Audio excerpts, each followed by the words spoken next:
Tara mga katropa! In this vlog, we will explore one of the biggest mall in the Philippines that is located here in the beautiful travel city of Pasay.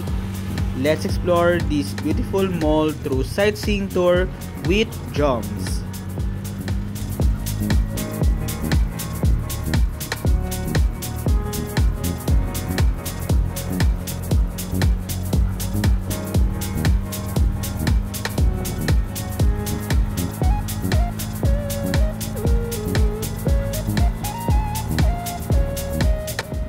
As you can see, once you witness this beautiful iconic MOA Globe, we are now here in the SM Mall of Asia, that is the biggest shopping mall in the Philippines. As you can see, makikita nyo talagang isa ito sa mga pinakadinarayong mall ng ating mga katropa, lalong-lalo na kagaya kong mga kabataan. Kaya naman napaka-makulimlim pero perfect itong araw na ito dahil hindi mainit at hindi maulan, na talaga namang ma-enjoy natin araw-araw man, mapa Pinoy man o foreigner.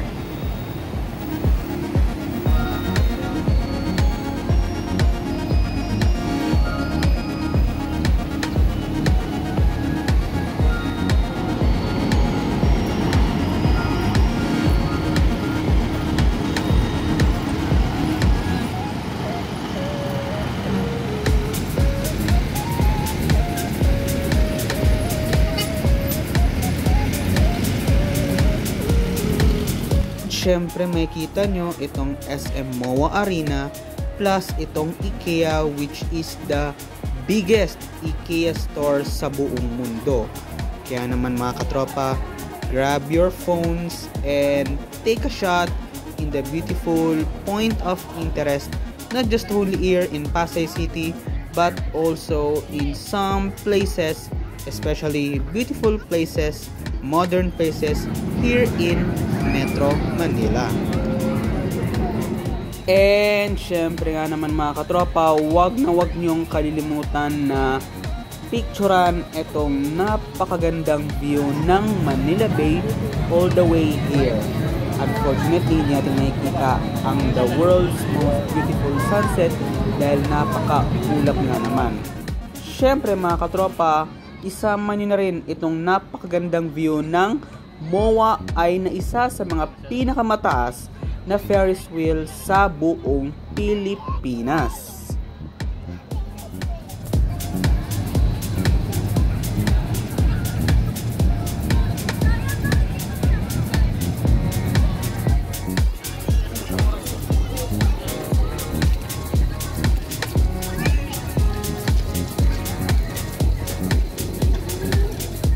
I should say mga katropa, talagang napakaganda ng transformation and modernity nitong SM Mall of Asia plus itong napakagandang lungsod ng Pasay dito po sa Metro Manila. Talaga namang maipagmamalaki natin itong ganda ng Metro Manila plus itong ultra modern architecture na talagang hindi lang pang Instagram shot, plus pang memories na rin sa inyo as well. Kaya naman, let's create, discover, and explore beautiful places not just only here in Pasay City but also in the whole Metro Manila and in the Philippines as well.